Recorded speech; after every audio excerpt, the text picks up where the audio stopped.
Body of the girl जिसके मुंह में खून था, शरीर में कोई कपड़ा नहीं था, पैर दोनों राइट एंगल में मिला गया, एक पाँव बेड के इस तरफ, एक पाँव बेड के इस तरफ मिला गया, चश्मे को कूटा गया जिसकी वजह से आंखों से खून निकल गया, ला दबाकर मारा गया। इंडिया के कोलकाता शहर में 9 अगस्त 2024 की सुबह एक ऐसी खबर सामने आती है जो पूरे देश को हिलाकर रख देती है।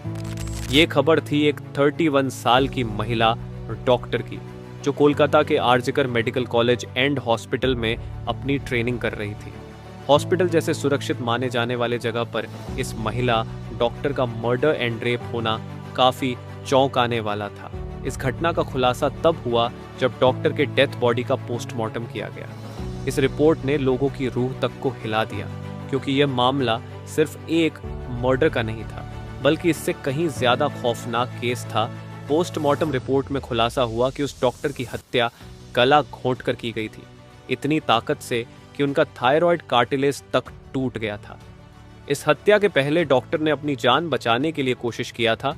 इसका सबूत उनके शरीर पर मिले कई निशानों से मिला। सबसे डरावना सच तब सामने आया जब डॉक्टर के प्राइवेट पार्ट्स पर घावों के निशान पाए गए। इससे साफ हुआ कि यह सिर्फ मर्डर का मामला नहीं था, बल्कि ये रेप के बाद किया गया एक खौफनाक हत्याकांड था। हॉस्पिटल के परिसर में इतनी बड़ी घटना हो जाती है और किसी को कान खबर तक नहीं होती। क्या उस रात कुछ ऐसा हुआ था जिसे जानकर आप गुस्से से बौखला जाओगे? क्या वहां कोई और था जिसने इस क्रूर घटना को अंजाम दिया? और अगर था तो आखिर कौन था? इन्हीं सवालों के जवाब खोजते हुए हम आज की इस वीडियो में आपको बताएंगे कि आखिर क्या हुआ था उस रात इस मेडिकल कॉलेज के शांत माने जाने वाले परिसर में। जब आपको सच का सामना होगा तो यकीन मानिए आपके भी रोंगटे खड़े हो जाएंगे। Guys, before starting this video let me tell you कि मैं यहाँ पर उन फीमेल डॉक्टर को श्रुति नाम से रेफर करने वाला हूँ, एंड ये उनका रियल नेम नहीं है। सो कंफ्यूज मत होना। श्रुति एक जूनियर डॉक्टर जो कि कोलकाता के आरजिकर मेडिकल कॉलेज एंड हॉस्पिटल से अपनी डॉक्टर की ट्रेनिंग ले रही थी 8 अगस्त 2024 को। और दिन की तरह श्रुति अपनी नाइट शिफ्ट पर होती है और वह अपनी जॉब कर रही होती है। तभी रात के 11 बजे उन्हें अपनी मदर का फोन आता है, जैसे कि हर दिन आता था, क्योंकि पेरेंट्स को तो अपने बच्चों की चिंता हमेशा होती है। श्रुति की मदर उनसे पूछती है कि क्या तुमने खाना खा लिया और तबीयत वगैरह तो ठीक है तुम्हारी?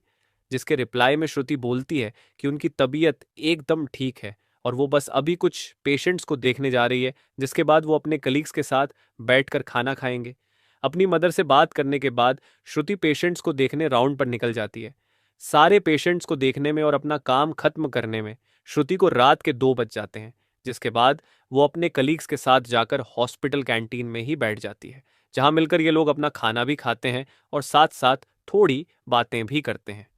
खाना खाते खाते और बात करते हुए रात के 3 बज जाते हैं और इस वक्त श्रुति थोड़ी थकान सी फील कर रही होती है, तो वो अपनी थकान दूर करने के लिए इस हॉस्पिटल के 4th फ्लोर में बने सेमिनार हॉल में जाकर रेस्ट करने लगती है। श्रुति के रेस्ट करते करते सुबह के 7:30 बज जाते हैं, पर वो तब भी इस सेमिनार हॉल से बाहर नहीं आती, जो कि काफ़ी ज़्यादा अनयूजुअल था, क्योंकि श्रुति कभी भी आधे 1 घंटे से ज़्यादा का ब्रेक नहीं लेती थी। हॉस्पिटल का एक वर्कर जो कि सुबह की शिफ्ट स्टार्ट होने से पहले हॉस्पिटल के सारे रूम्स को चेक कर रहा होता है, और वो ऐसे ही सारे रूम्स को चेक करते हुए इस सेमिनार हॉल की तरफ आता है। जैसे ही वो सेमिनार हॉल के बाहर आकर उसका गेट खोलता है, उसकी आंखों के सामने होता है एक भयानक नज़ारा, जिसे देखकर वो बहुत जोर से चीख पड़ता है। इस वर्कर की चीख सुनकर आसपास के लोग वहां इकट्ठा होने लगते हैं और देखते हैं कि इस सेमिनार हॉल के अंदर श्रुति की बॉडी बिना कपड़ों के पड़ी हुई है और उसके बॉडी पर कुछ ब्लड के निशान भी हैं। यहाँ खड़े सब लोगों के लिए ये एक ट्रामा से कम नहीं था, स्पेशली दूसरी फीमेल डॉक्टर्स एंड वर्कर्स के लिए, क्योंकि उन्होंने अपनी आंखों के सामने ऐसा नज़ारा पहली बार देखा था। वो भी हॉस्पिटल प्रेमिसेस के अंदर श्रुति की बॉडी को देखकर आसपास खड़े सारे लोग उसे एक स्ट्रेचर पर लेटते हैं और इमरजेंसी रूम में लेकर जाते हैं ताकि डॉक्टर्स उसकी कुछ हेल्प कर सकें। काफ़ी देर तक डॉक्टर्स के स्ट्रगल करने के बाद भी एट द एंड श्रुति कुछ घंटों के बाद अपना दम तोड़ देती है। हॉस्पिटल में कुछ लोग थे जो कि इस मर्डर एंड रेप केस को एक नॉर्मल केस जैसा दिखाने की कोशिश कर रहे थे, जस्ट बिकॉज कि वो इस हॉस्पिटल का नाम बचा सके। बट जब पोस्टमार्टम रिपोर्ट्स आती हैं तो सब दूध का दूध और पानी का पानी हो जाता है। इन रिपोर्ट से साफ साफ पता चल जाता है कि श्रुति के साथ किसी ने जबरदस्ती गलत हरकत करने की कोशिश करी, और जब वो इस इंसान से अपने आप को बचाने लगी तो उसने उसका गला घूंट दिया। इवन उसे बहुत बुरी तरीके से मारा भी, और फिर उसका रेप भी किया। ये सारे प्रूफ मिलने के बाद ये केस पुलिस को हैंड ओवर कर दिया जाता है। एंड पुलिस वाले इस क्रिमिनल को पकड़ने के लिए लग जाते हैं। सबसे पहले पुलिस उस क्राइम सीन पर ही छानबीन करती है जहां ये सब हुआ था। किस्मत से पुलिस वालों को वहां पर श्रुति के कुछ नेल्स एंड ब्लड सैंपल्स मिलते हैं, और साथ ही एक ब्लूटूथ नेक बैंड। ये केस शायद और भी जल्दी सॉल्व हो जाता अगर उस फ्लोर पर सीसीटीवी कैमरा होते तो। बट बदकिस्मती से इस सेमिनार रूम के अंदर या इसके आसपास कोई सीसीटीवी कैमरा नहीं थे। लेकिन जिस रास्ते से इस फ्लोर पर एंटर करा जाता था वहां पर कुछ सीसीटीवी कैमरा थे। पुलिस वाले इन सीसीटीवी कैमरा में सुबह के 3 बजे से 8 बजे के बीच की रिकॉर्डिंग चेक करते हैं कि इतने टाइम के बीच कितने लोग इस फ्लोर पर आए और गए थे। इन सीसीटीवी फुटेजेस को चेक करने के बाद ये पता चलता है कि टोटल 6 लोग इस फ्लोर पर आए और गए थे।